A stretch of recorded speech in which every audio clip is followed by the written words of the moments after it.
...25 фермери, консултанти и учени от Бразилия, отговарящи за 70 милиона декара обработваеми площи, посетиха България и Швейцария по покана на Пенерджетик. В България те изнесоха открита лекция в Аграрния университет в Пловдив, където споделиха своя опит в регенеративното земеделие, покривните култури и добрите практики за запазване на почвеното плодородие.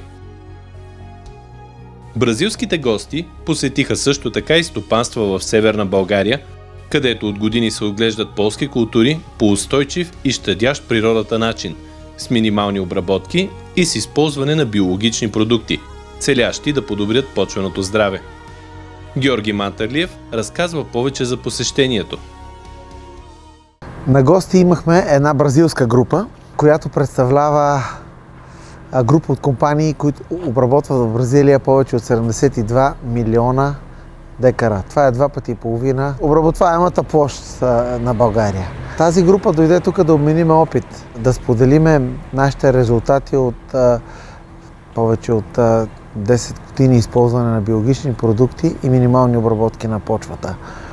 Бразилия, знаете, че е една от най-плодородните земи в света и изключително аграрно насочена страна, и за нас така е голяма чест, че от тази страна специалисти и фермери идват при нас на гости, за да можем да обменим опит, да споделим идеи, да откриеме нови технологии или нови решения.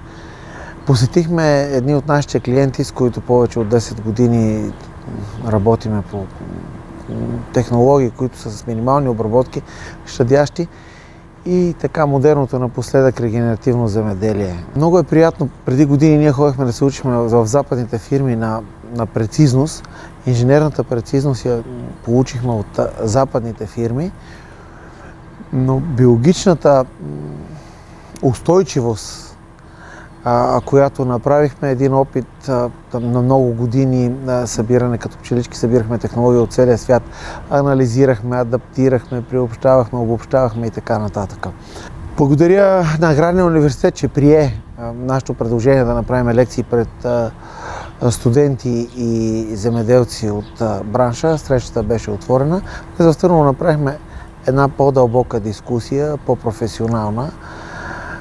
Мога да ви кажа, че резултатите, които постигаме и технологиите, които адаптираме, са едни от най-устойчивите в света. Ние обикаляме целия свят и гледаме, нали, кое може да се приобщи при нас. И това много интересно беше един специалист, защото имаше въпрос: може ли да ни кажете рецепта? И той каза: може. Да ви кажа опит от Бразилия. В един регион, едни резултати, които те изследват, се получават 21 дни. Това е един период, в който там се разпадат едни ензими, едни други вещества. В най-плодородния район на Бразилия тези биодинамични процеси се случват за 21 часа, не за 21 дни. Затова моя съвет към земеделците е: срещате се с професионалисти, но накрая си направете опитите и изводите при вас. Съветвайте се, гледайте, изучавайте, защото много пъти казвам, българските земеделци добиха умения благодарение на големите фирми, на техниката, която получиха, и сега вече моментът е изключително важен, даже критичен, да почнат да инвестират в знания. Това е. Благодаря ви.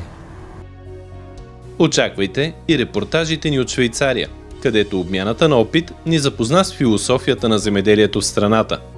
Ще видите и интервюта с бразилските земеделци, които разказаха както за структурата на земеделието, така и за кооперативите в Бразилия. Contact our local distributor to find out what's best for your situation.